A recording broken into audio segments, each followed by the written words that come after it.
Bom dia, TDC.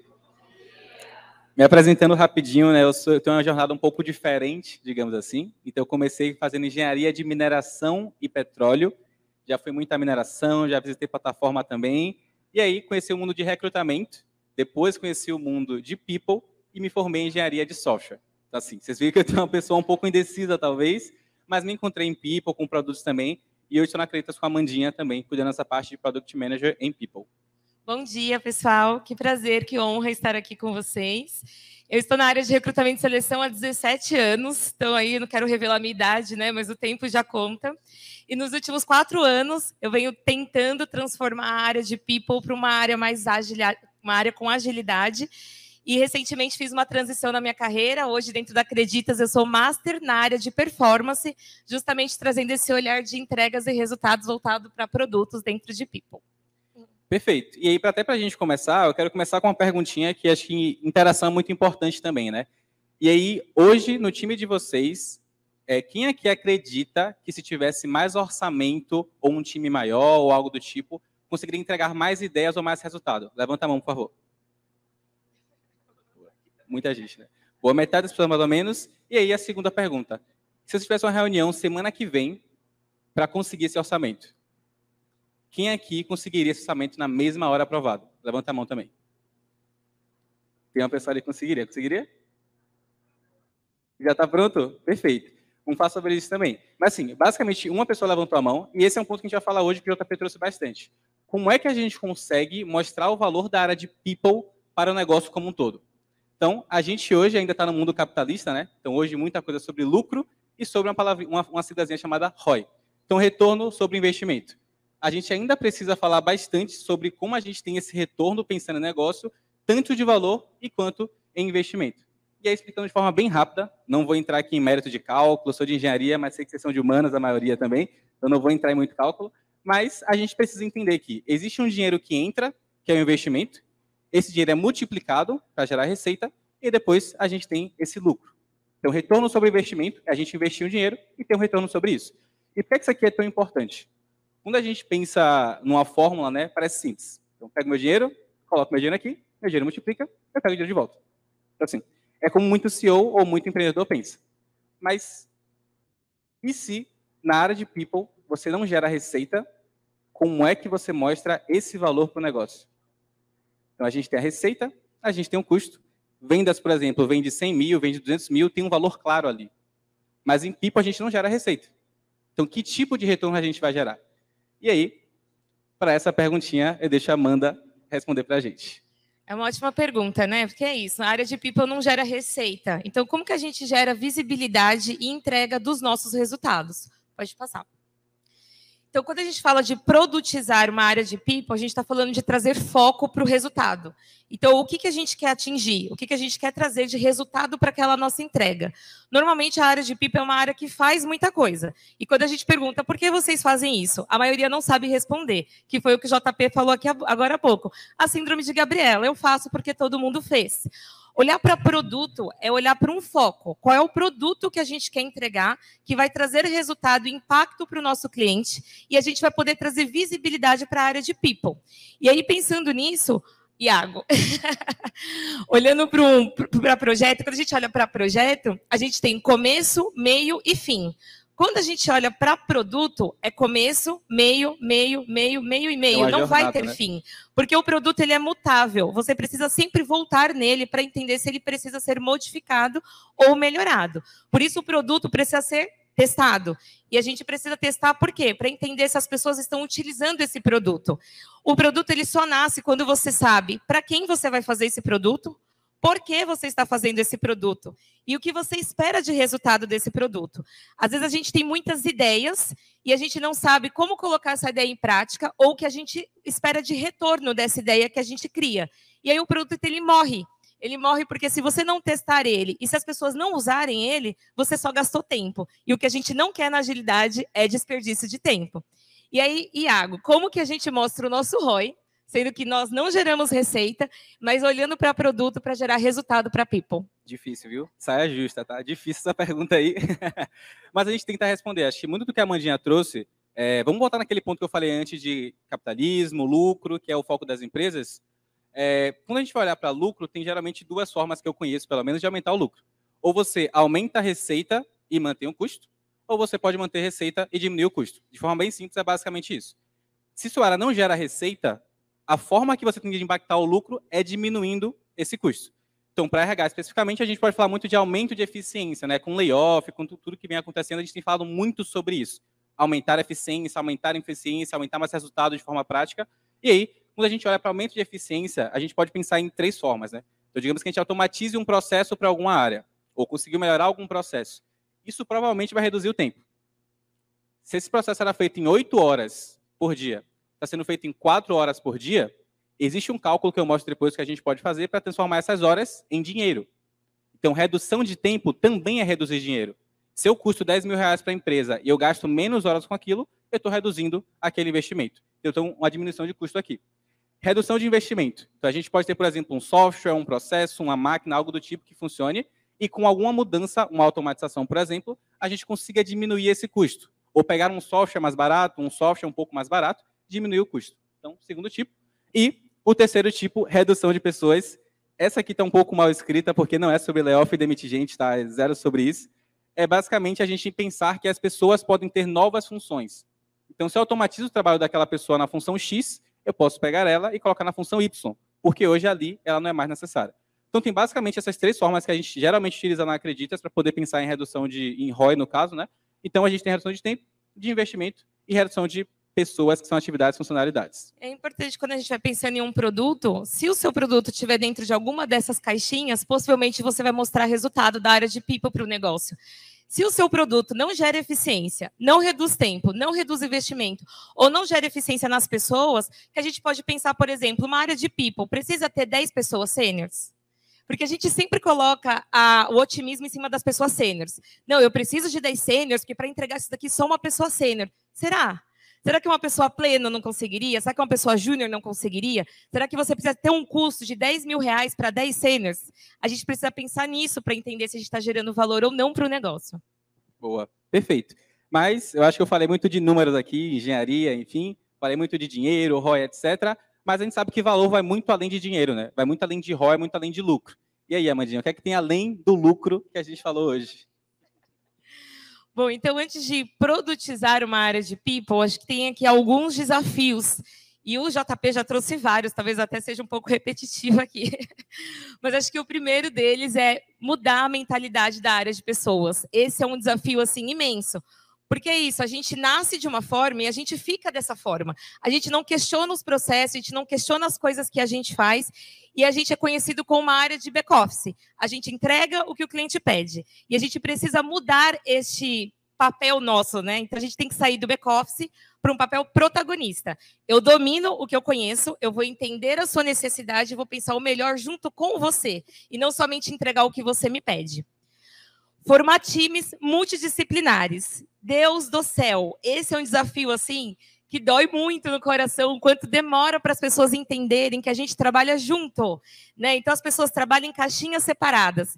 Eu sou de talent, o Iago é de departamento pessoal, né? O JP é de onboarding. E cada um olha para a sua dor e não olha para o foco que é a pessoa colaboradora. Como que a gente juntos pode resolver a dor da pessoa colaboradora somando os nossos conhecimentos? E se eu somo conhecimento, eu somo eficiência, eu somo entrega e a gente faz as coisas mais juntas.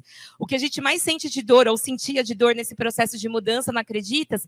Era assim, olha, deu errado lá no onboard, mas a culpa não é minha. Eu, como talent, contratei. A culpa é do JP, que não fez o onboard certo. Aí o JP fala, não, a culpa é do Iago, que não mandou o e-mail para a pessoa. E a gente fica jogando a culpa, ao invés de pegar o problema e resolver juntos, né, como time. E aqui, mais uma vez, um pouquinho de números. Nós, como área de humanas, né, eu sei que é difícil trabalhar com números, mas é o que a gente estava falando até agora. A gente precisa começar a trazer dados para pautar as nossas entregas. Quer falar um pouquinho? Perfeito. Acho que, sim, em termos de dados, é muito importante, porque, querendo ou não, aqui tem um desafio muito importante para áreas de people e outras demais também. A gente precisa falar a língua do negócio. O negócio, ele entende números e dados. Indicadores de negócio, KPI, etc., sim, são super importantes. Mas, no fundo, para convencer esse level, as lideranças, alta liderança, etc., a gente tem que falar sobre dados. Então, a gente tem que falar o mesmo idioma, e hoje o idioma é basicamente dados. Exato. E aí, como eu falei um pouquinho antes, quando a gente vai conversar com as pessoas da área de People, eles falam, nossa, eu estou sobrecarregado, eu faço muita coisa. Aí você olha lá o backlog e tem 130 coisas para fazer. Aí você pergunta, tá, mas por que você está fazendo tudo isso? Qual que é o impacto? Eu não sei, a minha liderança que pediu para fazer. Então, é muita entrega de tarefa, pouca entrega de tarefa de valor. E a gente precisa mudar essas duas coisas. Ao invés de entregar 15, vamos entregar uma que gera impacto? Que daí a gente pode trazer visibilidade para a nossa área. Aqui a gente fala muito de ponteiros também, né? A gente fala muito de mudar ponteiros. Então, no fundo, qual que é aquela entrega que vai mudar um ponteiro de negócio? Ponteiro de negócio não é ponteiro de people, tá? Ponteiro de people é a sua área, ponteiro de negócio é da empresa. Existem entregas de people que mudam ponteiros da empresa. Quais são essas entregas que mudam ponteiros da empresa e que a gente pode focar nelas? Então, pensar mais sobre isso e pensar um pouco mais negócio e não só na área de people.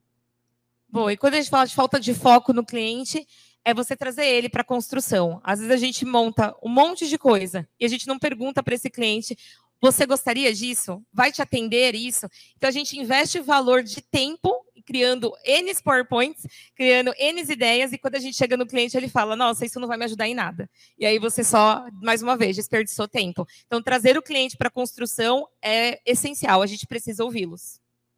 Perfeito. E até trazendo um ponto legal aqui para fechar esse ponto, a gente falou bastante coisa, foram muitos desafios aqui, mas nem tudo isso é novidade, né? Aqui. Basicamente, tudo que a gente falou aqui já existe. O time de tecnologia sabe muito bem como fazer isso. Eles trabalhavam, por exemplo, com times separados. Hoje, uma squad de tecnologia tem um back-end, tem um front-end, tem uma pessoa para o aplicativo mobile. Então, eles conseguem ter times multidisciplinares para ter entregas mais completas. Já existe toda uma estrutura também, criada pelo Spotify, com uma estrutura específica para isso, que a gente pode adaptar para People. Assim como também o foco no cliente, já existe o Customer Centric em Customer Experience, em diversas áreas, já se fala sobre isso.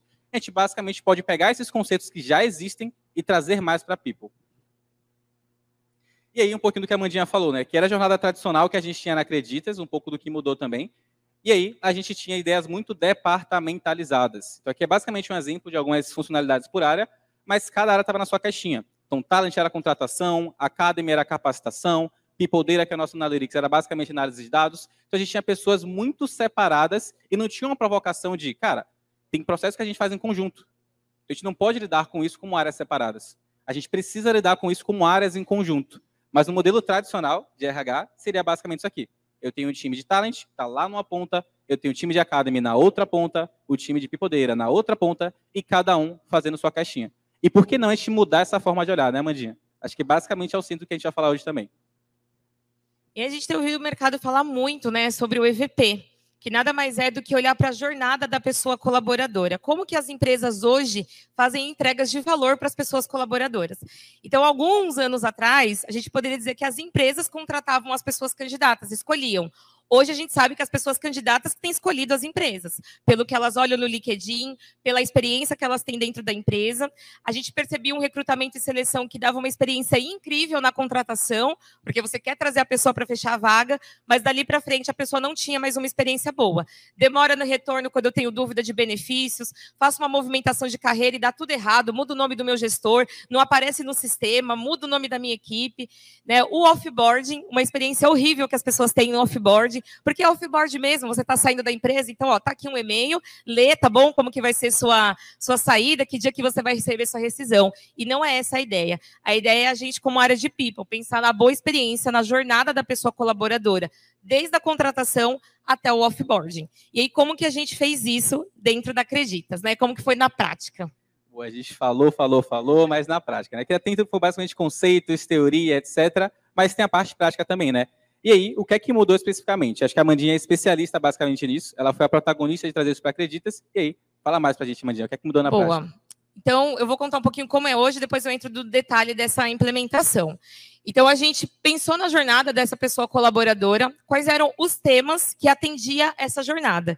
E aí, a gente olhou para as áreas de people, entendendo quais são as áreas de people que atende contratação e onboarding.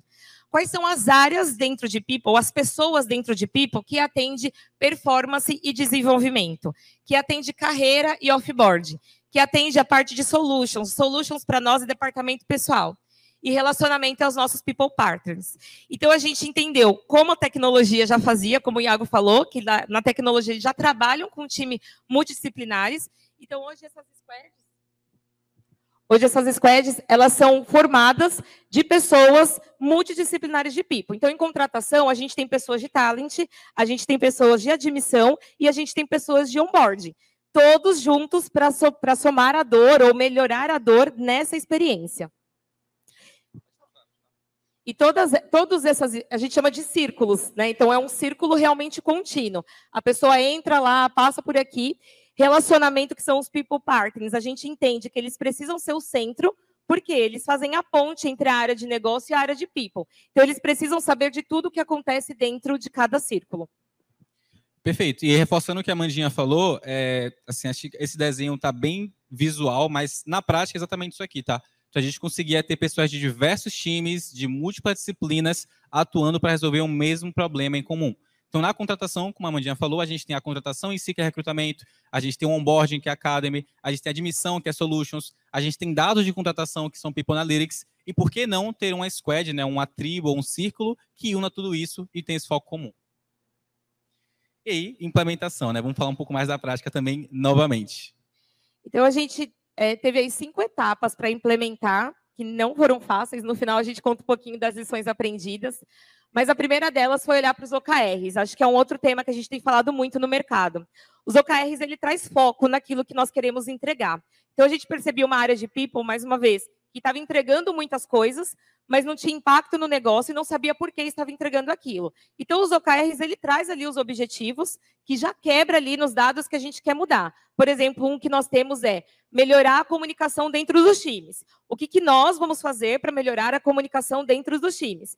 Amanda, mas eu quero criar um aplicativo para as pessoas se candidatarem. Está dentro desse objetivo? Não. Então, a gente não vai colocar esforço para fazer isso agora. A gente vai colocar energia nos objetivos que nós queremos mudar. Então, os OKRs, ele traz esse olhar de foco e não deixa todo mundo disperso, porque, assim, ideias tem um monte, mas o que a gente realmente vai fazer? Perfeito. E aí, pensando em mapeamento, a gente tem esse norte, que é o OKR, KPI, o norte para onde vai. A gente precisa entender se o que a gente vai fazer, de fato, gera valor para o cliente. Acho que a gente falou algumas vezes aqui de cliente no centro, foco no cliente, e tudo que a gente pensou em people precisa fazer sentido para a área de negócio, para lideranças, para nossos stakeholders, nossos clientes internos de forma geral. Então, a gente valida tudo que a gente mapeou, faz discovery, validação, depois a gente pode entrar um pouco nesses termos, mas a ideia é que a gente entenda que isso que a gente pensou na nossa cabeça faz sentido para quem vai receber isso. Boa. E aí, atuando também no formato de círculos, a gente faz com que todas as pessoas atuem com uma mesma metodologia. Porque antes as áreas, cada uma atuava de um jeito, cada uma usava uma ferramenta, cada uma usava uma forma de trabalhar. E aqui a gente torna algo mais padronizado, vamos dizer assim, para a gente trabalhar em conjunto com o mesmo foco. Então, a gente traz a metodologia ágil. Né? Falar de ágil na área de pessoas ainda é muito difícil. As pessoas ainda têm dificuldade com essa mudança de mindset. Então, a gente começou a trazer o Scrum, que a gente acredita que é um pouco mais fácil para começar, porque tem ali as 3 semanas, tem os rituais certinho. E aí, eu e Iago, como pessoas de produto, a gente entra dentro dos círculos para ajudar as pessoas com essa mudança. Tem 3 papéis dentro do círculo, assim como nas squads de tecnologia. Então, o time de desenvolvimento, que coloca de fato ali a mão na massa para fazer as coisas acontecerem. A liderança técnica, que puxa esse círculo, que traz ali os dados, que acompanha essas pessoas. E o sponsor, que é a pessoa que fala com o líder técnico, que direciona sobre quais são os entregáveis que a gente espera para esse sprint. Perfeito. Então, a gente tem o time analistas, que basicamente é desenvolvimento, que coloca a mão na prática. Tem uma liderança técnica, que geralmente é uma pessoa especialista naquele assunto. E a pessoa sponsor, que é quem vai ter fazer essa gestão mais macro, digamos assim, entre os círculos, né? E aí, sobre ferramenta, a gente implementou uma nova ferramenta de gestão. A gente utiliza hoje o Gira, que é um pouco mais tecnológico também, não é tão intuitivo, mas não precisa ser o Gira, pode ser o Trello, pode ser o Asana, a gente passou pela Asana também, né? O Monday, a gente passou por diversas ferramentas e chegamos no Gira hoje porque ele basicamente integra tudo com muita automatização. Então, a gente consegue trazer transparência, a conexão entre círculos e ter toda essa conexão um pouco mais fácil com todos os boards que participam. E aí tem toda essa transparência e colaboração que o Scrum prega. Aqui é um ponto bem importante, porque antes também, na atuação segmentada por área, ninguém tem visibilidade do que a outra área está fazendo. E aqui tem uma transparência, todo mundo acessa o board de todo mundo sabe qual que é o círculo que está colocando energia para melhorar a comunicação dos times, qual o círculo está colocando energia para trazer performance. Então, fica realmente transparente, todo mundo tem acesso.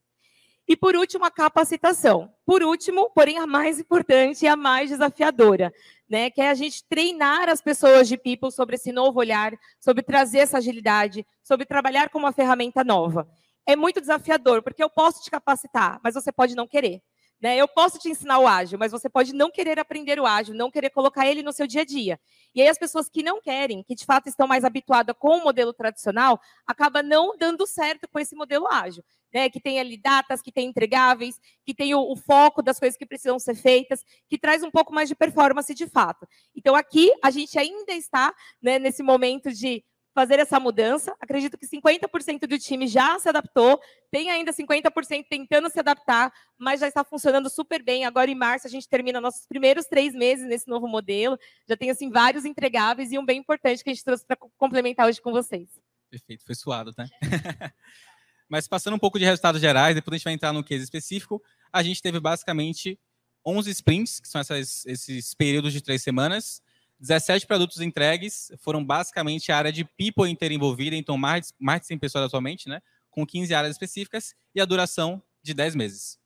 Eu disse que agora, nos primeiros 3 meses, a gente termina o formato desse círculo, mas o ano passado inteiro a gente já veio implementando, a gente veio testando, a gente formava squads com um time multidisciplinares, e aí no final do ano a gente falou, putz, vamos colocar o nome de círculos e dar um olhar para a jornada da pessoa, mas a gente já veio testando o ano inteiro e é onde trouxe esses resultados. Perfeito. Mas eu seria muito hipócrita de falar desses resultados sem trazer ROI. Né? Acho que eu comecei falando sobre ROI, falei dinheiro, lucro, etc. Esse aqui é um resultado que a gente pode até falar que são entregas. Não necessariamente eles são resultados ainda.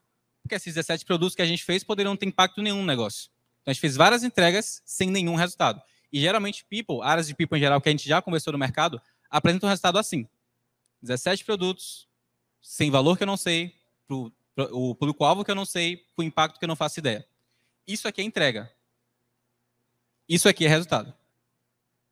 Então, aqui a gente consegue ver especificamente quantas horas foram investidas, qual o tempo de duração, qual a redução de tempo, que eu falei no início, qual que era o salário, mais ou menos, das pessoas que participavam dessa atividade e também qual era o custo de hora dessas pessoas. Tendo essas informações aqui, óbvio que é um template, a gente tem vários templates desses para cada uma daquelas reduções, a gente consegue falar a língua do negócio. Porque a gente não fez mais uma entrega de um produto X. A gente tem uma redução no primeiro ano, um custo no ano 0, que é o inicial, de 110 mil, só que a longo prazo, com essa automatização, a gente vai tendo cada vez menos custo, que no final é gerar mais lucro. Então, isso aqui é basicamente o custo que a gente tem para poder iniciar esse produto. Esse é o custo que a gente reduz no primeiro ano, custo reduzido no segundo ano. Isso aqui, basicamente, a gente chama de NPV. Também não vou entrar muito em métricas e indicadores agora, mas talvez no próximo TDC a gente fale sobre isso. Mas, resumidamente, isso aqui que a gente mostra resultado. A gente mostra um retorno de redução de custo, a gente tem um NPV de 2 anos, a gente tem um Internal Return of Rate, a gente tem diversas métricas que falam a língua do negócio. Creditas como um todo fala essa língua aqui, People geralmente fala essa língua aqui. E aí, vamos falar um pouco mais na prática novamente e implementando. Basicamente, a gente vai falar hoje um pouco mais sobre o nosso processo de Performance Review. Ele foi basicamente o produto ou o processo mais importante do ano passado e desse ano de People. E ele tinha basicamente como uma ideia subir um pouco mais a forma, mudar a forma que a gente tinha de avaliar as pessoas com um processo muito mais efetivo, diferente e jamais visto no mercado. Então, a gente tinha basicamente essa missão de mudar a forma que a gente fazia o Performance Review. E a gente tinha algumas etapas muito parecidas com o ágil também. Então, a ideia era ser um processo muito mais contínuo, feito de forma mais recorrente e não um processo de um ano inteiro para poder esperar, para depois ser avaliado e gerar ansiedade no nosso time. Então, a gente tinha uma ideia muito certa de tem um processo contínuo, tem um processo trimestral e tem um processo anual. Então, a gente cadencia essa criação do Performance Review. E por que o Performance Review? Ele foi a maior dor da nossa empresa no ano passado.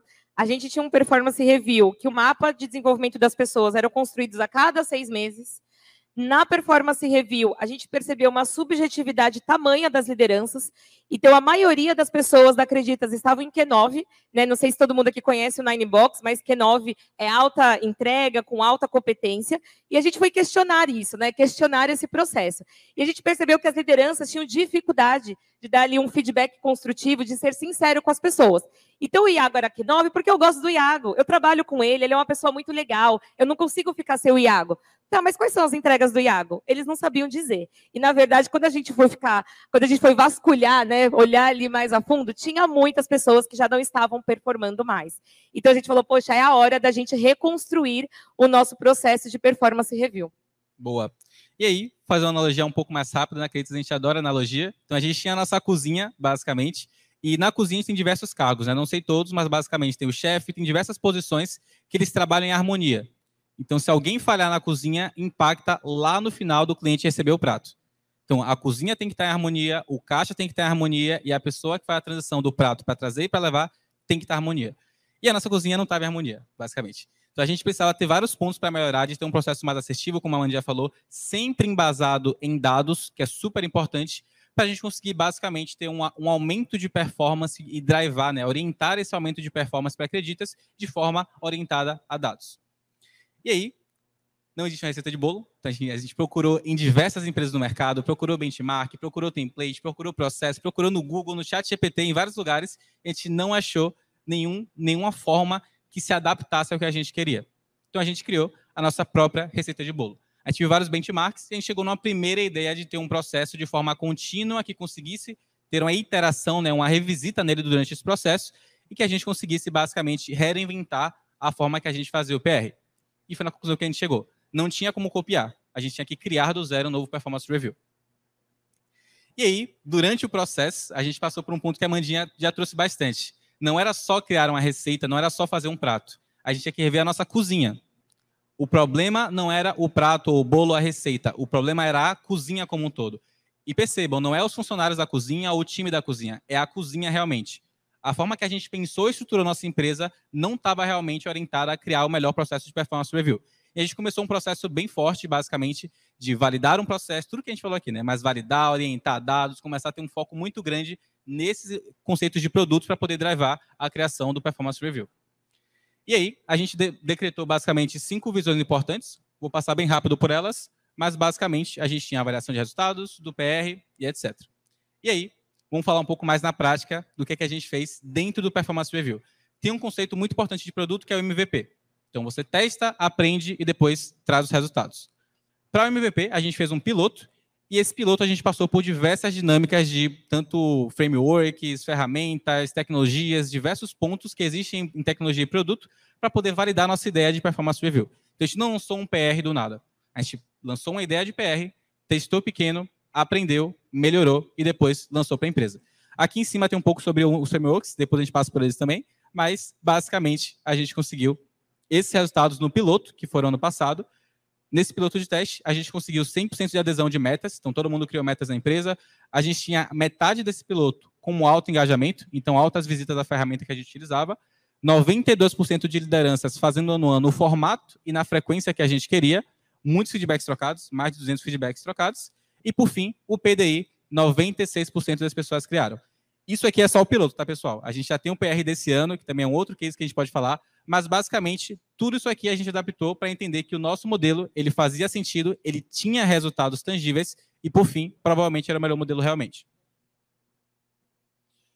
Boa. E aí, vamos falar um pouco mais rápido aqui, porque o tempo está acabando. Eram outros produtos que a gente tinha para falar, mas, para fechar de lições aprendidas... Passando de uma forma bem rapidinha, então, algumas lições que a gente aprendeu com esse processo.